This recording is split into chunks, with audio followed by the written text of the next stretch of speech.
bom estar de volta com você. Você é bem-vindo, bem-vinda conosco. Divulgue esse canal, ore por nós, estamos sempre orando por vocês. Hoje nós vamos estudar, recapitular nessa semana um tema extremamente importante na nossa sequência de estudo bíblico aqui, que tem a ver com a cruz. O título que o autor colocou é Expiação Horizontal. A cruz e a igreja. Qual é a relação do que foi feito na cruz para com a realidade da igreja aqui, nesse mundo, né? Paulo escreve como era a vida em Efésios 2, a partir do verso 11, nós estudamos até o verso 10 na lição anterior, a partir do verso 11 até o 22, que é o tema dessa semana, ele escreve como era a vida dos gentios antes de Cristo e como a cruz os uniu.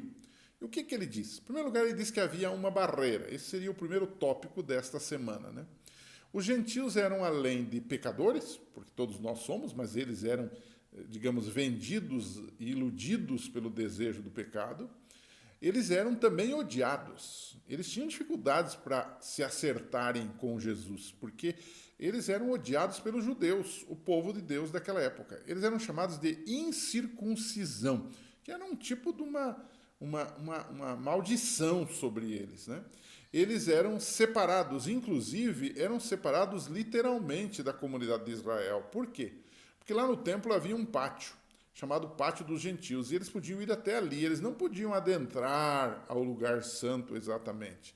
E eles desconheciam a aliança, as promessas de salvação, eles estavam sem Cristo, não é? Sem esperança e, como disse Paulo, sem Deus no mundo.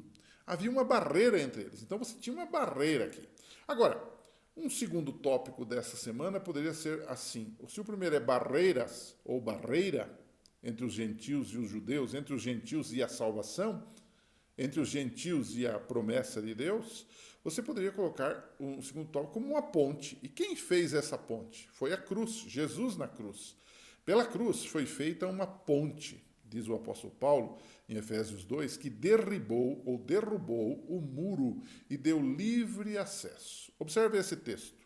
Pois ele, Efésios 2,14, ele é a nossa paz, a qual de ambos, de judeus e gentios, fez um, e destruiu a barreira, o muro da inimizade que existia entre eles. Olha que coisa tremenda. Cristo veio, então, o que ele está dizendo, para reconciliar com Deus, juntar os dois num só corpo. Aquilo que era judeu e aquilo que era gentil foi juntado literalmente na igreja de Cristo, de tal forma que judeus e gentios podem agora servir o mesmo Deus, porque passaram ambos pela transformação do Evangelho. Então, ele diz que ele uniu os dois em um só corpo por meio da cruz, pela qual ele destruiu a inimizade, Efésios 2,16. Então, você tem agora o resultado, você tem a barreira, você tem a ponte que derrubou a barreira e nivelou as coisas, e você tem agora o resultado disso tudo, que é a reconciliação e a paz. Para promover a reconciliação e a consequente paz entre os gentios e judeus, Jesus fez algumas coisas. Quais são elas? Em primeiro lugar, ele anulou, o texto diz de Efésios capítulo 2, verso 15, ele anulou a lei das ordenanças no seu corpo. Isso é alguma coisa para a gente pensar. Que leis eram estas? Estaria ele falando dos 10 mandamentos? Estaria ele falando da lei de Deus, do sábado, do mandamento não matarás, não furtarás, não adulterarás, não dirás falso testemunho, do mandamento que proíbe a adoração de imagens? Estaria ele falando dos 10 mandamentos? Tudo indica que ele está falando aqui de leis cerimoniais, que organizavam o culto sacrificial naquela ocasião, que eram, naquele momento também, usadas indevidamente para impedir os gentios. Então, muitas vezes os judeus iam além da conta. Eles proibiam os gentios de tudo no templo, baseados nessas leis cerimoniais que eles interpretavam, vale dizer, a seu bel prazer. Há muita coisa que o Novo Testamento condena, que na verdade nem está no Velho Testamento, mas que eram práticas, costumes, tradições dos judeus que eram incorporadas à religião e que quem não fizesse estava condenado e não podia entrar ali. Então eles barravam os gentios, literalmente eles roubavam dos gentios o direito de serem salvos nesse caso. Então essas leis que Cristo, condenou no seu próprio corpo, aboliu no seu próprio corpo, são estas leis cerimoniais, também incluindo aí costumes e tradições. Paulo não pode estar falando da lei moral aqui, por uma simples razão. Em outras partes do próprio livro de Efésios, ele exalta os 10 mandamentos. Por exemplo, Efésios 4:28, Efésios 5:3, Efésios 6:2-3. Ele condena, por exemplo, o furto. Onde é que está escrito que não deve furtar? Nos 10 mandamentos. Ele condena o adultério. Onde é que diz que não pode adulterar? Nos 10 mandamentos. Ele condena o desonrar o pai e mãe. Onde é que está escrito que deve ser honrado o pai e mãe? Nos 10 mandamentos. Então, como seria um Paulo um bipolar, um sujeito contraditório? Ele não está falando de anulação da lei moral, mas ele está falando de leis que eram transitórias, que eram sombras da realidade que viria mais tarde. A gente precisa entender que na Bíblia temos diversos tipos de leis, né? Temos que entender isto. O que era, digamos assim, importante para aquele contexto e o que não era, né? Essas leis cerimoniais eram leis casuísticas, ou seja, era para o caso daquele momento, mas elas com Cristo, o verdadeiro Cordeiro, quando ele veio, logicamente, essas leis desapareceram, né?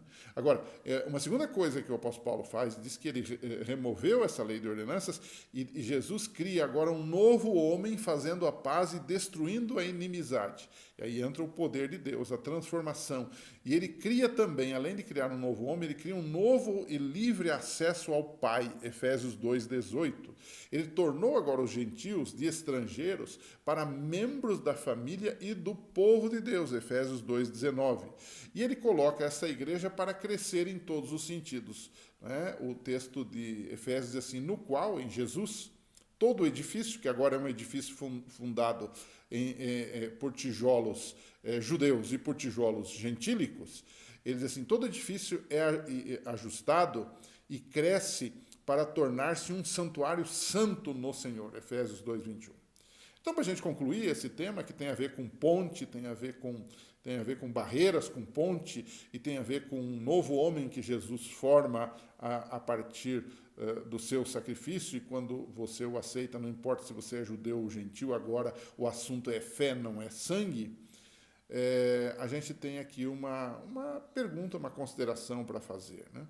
Em Efésios 2:1-10, nós temos um ensinamento, estudamos isso na lição da semana passada, de como nós podemos viver em união com Jesus. Pela graça sois salvos por meio da fé, isso não vem de vós, é dom de Deus, né? Não vem de obras para que ninguém se glorie, né? É a conclusão de Efésios capítulo 2, de 1-10. Agora, em Efésios 2:11-22, que é o tema desta semana, ele nos ensina como viver em união com os irmãos.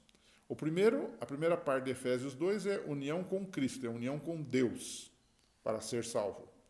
O segundo, agora, é união com a comunidade. Note que esse assunto judeus, gentios, tem a ver com comunidade, tem a ver com junção, tem a ver com igreja, na verdade, né? Então, aí uma pergunta que eu faria para você fazer para os seus alunos e para você fazer para você mesmo, e eu tenho feito isso para mim, né? Como tem sido comigo, pessoalmente, né?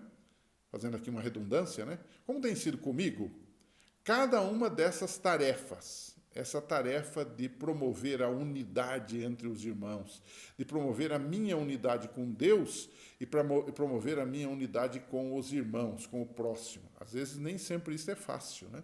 Falar da igreja no céu, na glória, é uma coisa maravilhosa.